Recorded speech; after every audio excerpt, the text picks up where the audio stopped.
Hi guys, welcome back to my channel. So today I figured I'd just show like kind of a process of how I make my loaded bags, which are my favorite thing to make because I like to make like stuff different days, or I'm in the mood to make embellishments or paper clips or something this day or that day. And then when you make up all that and you kind of have a stash, then it's just easy to stuff a loaded bag and you just decorate the front pocket. And I like to add a rosette, not rosette, a wand, like crepe paper rosette or a regular rosette. And then you can decorate the back as well. I already stapled this right before I got on, so I was like, okay, I'll show them a different one. I got these bags these are from Hobby Lobby and these are from Hobby Lobby, obviously the Halloween section. So the part that has the bottom of the bag, you literally just fold it up and staple the edges.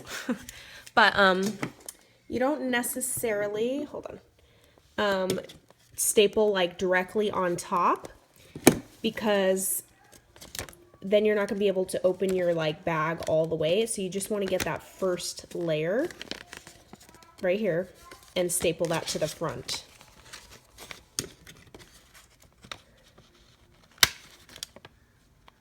And try to stay as close as you can to the edge, because the further you get in, the skinnier your object has to be that can fit in this pocket. Whoa, a little wonky. I'm just trying to show you guys. So now you have your pocket, and the gusset still opens up on both sides, and then that front little pocket's right here now. A deeper pocket than if you just left it and stapled it like this. Then you'll have like, what, a 1-inch pocket. So that's why we fold it up, and you can use any type of bag. Like this is a paper bag, decorate the front, decorate this section right here, and then piece of cardstock on the back as well. Since all bags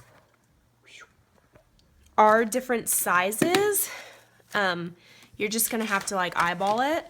So this, I was like, okay, what paper? I'm gonna use the Something Wicked pad. I got this paper just because I know that there's a lot of white and gold. And the 6x6 pads fit perfect usually on these like bigger lunch sack style bags. So I just put it on there. I don't have to cut one way. Then I kind of just put a little dot and cut it across. This is my little Hobby Lobby paper trimmer.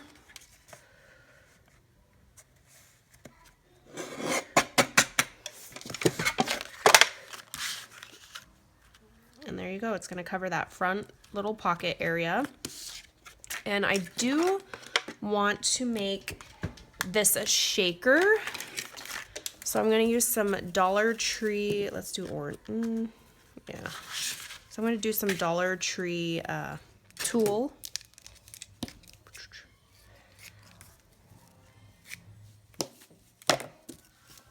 Okay, so here's, like, it does not have to be perfect, because in the end you're just going to go around and trim the edges.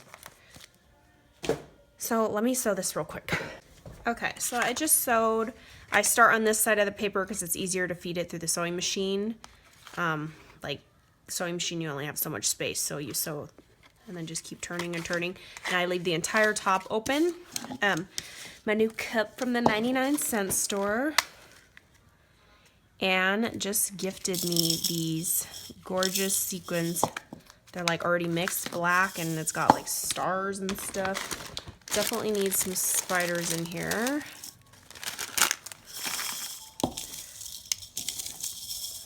Too many spiders. Sometimes when these bigger confetti chunks, there's too many of them, I feel like they float to the top, like when you shake it, because some sequins are heavier than others.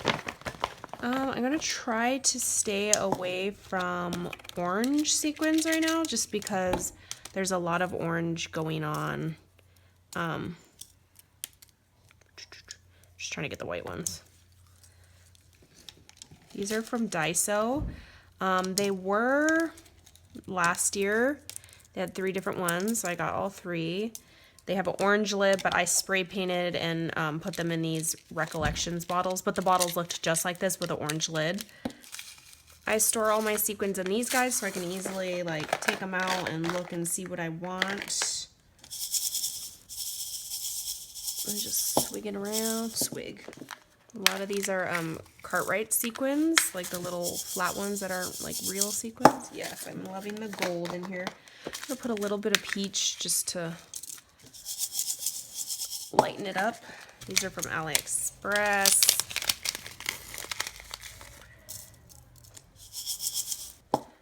A little bit more. Okay. Yes, I love the way that turned out, so just pour it in here.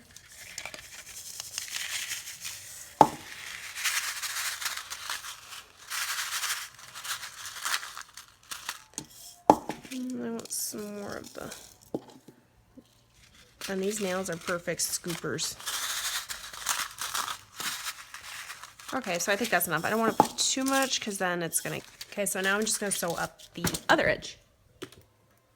Okay, so I just cut off all these little trims, and here's my shaker. Just gotta see what side. I like the web facing down right here. This part I'm gonna use hot glue, and I just like to work with like a little section at a time because I don't work that fast with hot glue, and it'll dry up faster than...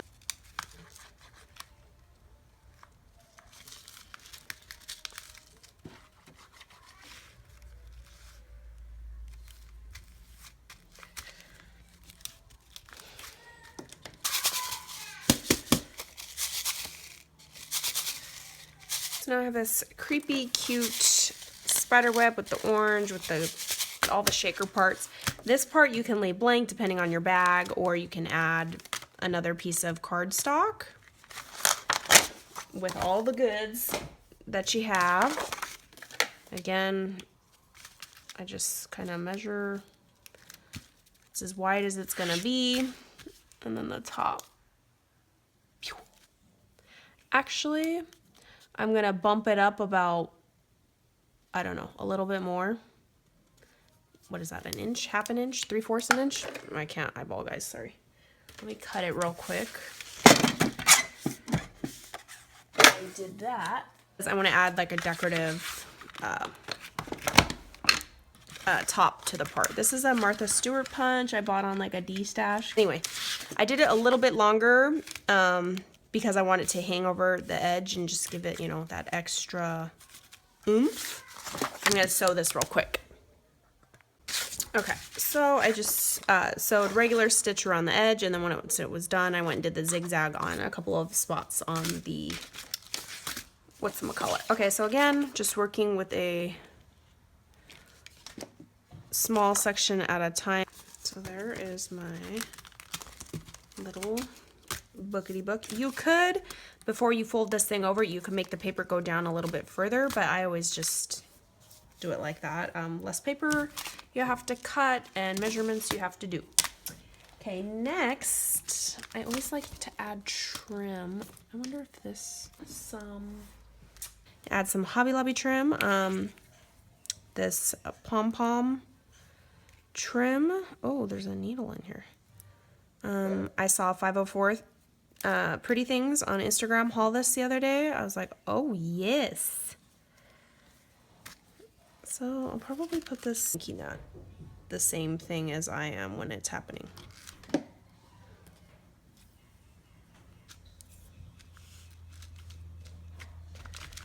Just push it down, seeping out. Cute is this. Pom-pom balls. I like the size of these pom-poms. If it's like good looking, you know, but this has staples, so I will have to add some type of cardstock. Just trying. Okay, so I'm just trying to see of like what ephemera I want on this like front piece. Layered pieces. I'll use this collection. Oh, Anna Griffith. Oh, this goes over here. Griffith, whatever her name is.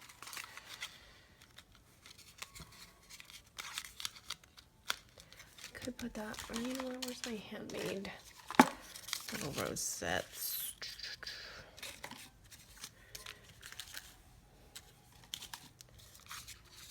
Poison bottle.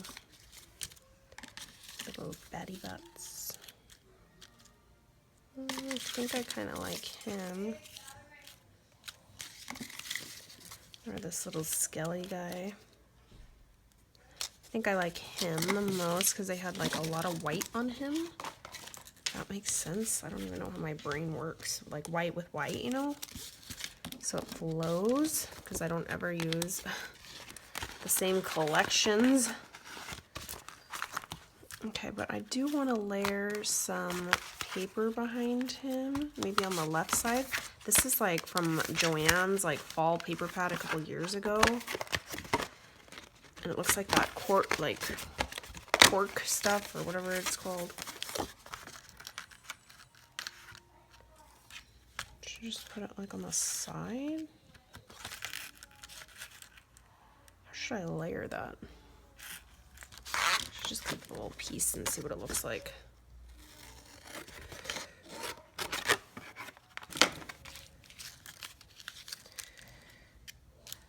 I think if I layered this, obviously that's too long, but, and then this is like gauze paper. So these colors look a little too bright. What if I did this gray one?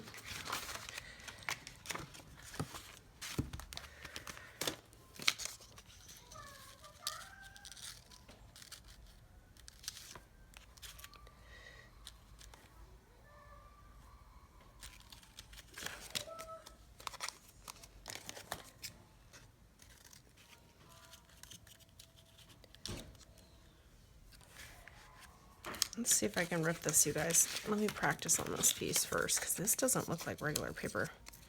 Yeah, no, it's not ripping. It's like ripping off. What if I rip this piece? Okay, so this works. Let me pull...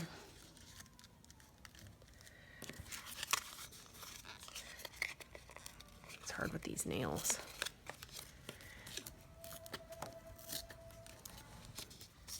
Trying to make it straight.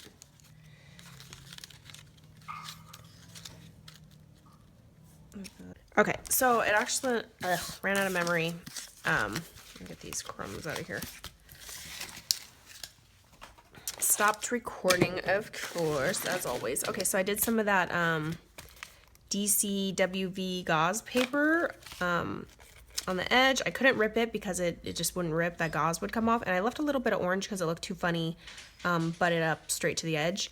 Then I did this for both edges of that. And then I just put one of my handmade crepe paper rosettes that I did in black and white. I'd star acetate paper. I just cut a circle and then some bling on there. And I think it looks cute with the pom-poms. So now, oh my gosh, if I could get the sequins out of the corner. Okay, so now the sequins are free to move around in there. Conveniently, I used those skull sequins, and I didn't even know I was going to glue a skull to the front, so it's like skull theme. We'll go with that. That right now. Did you find them? Yep. Oh, good.